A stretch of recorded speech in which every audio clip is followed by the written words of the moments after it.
माऊलीजवळ आज आमची 4थी वेळ आहे. ही पण आम्हाला कार्तिकची आम्हाला पूजा करायला भेटली. हे आमचं सौभाग्य आहे माझं आणि सगळ्या आमच्या घरादारांचं सगळ्यांना त्याचा आशीर्वाद भेटला पाहिजे.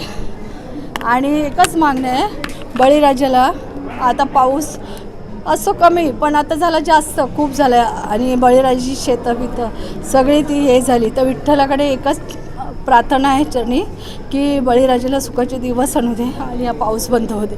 ज्या पद्धतीने आषाढी आणि कार्तिकी दोन्ही पूजेचा मान तुम्हाला मिळतोय, देवेंद्र फडणवीसांनंतर तुम्ही म्हणजे त्या कुटुंबानंतर तुमचंच कुटुंब आहे महाराष्ट्राच्या इतिहासात. नाही, आता देवाची जशी माऊलीची विठ्ठलाची जशी आम्हाला आशीर्वाद आहे तसा आशीर्वाद आम्ही त्याच्या चरणी येऊन मस्तक चरणी ठेवू. असं कधी विचार केला का अशी पूजा सगळ्यांना मिळून करायला मिळेल, दोन्ही पण आषाढी आणि कार्तिकी?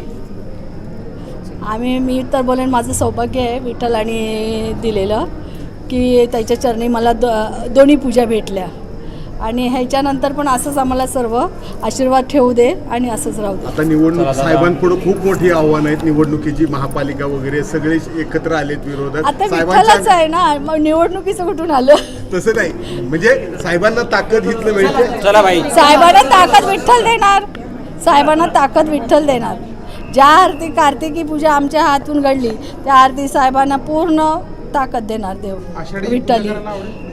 हा, आवडेल ना, कोणाला पण आवडेल, मला काय, सगळ्या जनतेला आवडेल. थँक्यू. आषाढीची पूजा.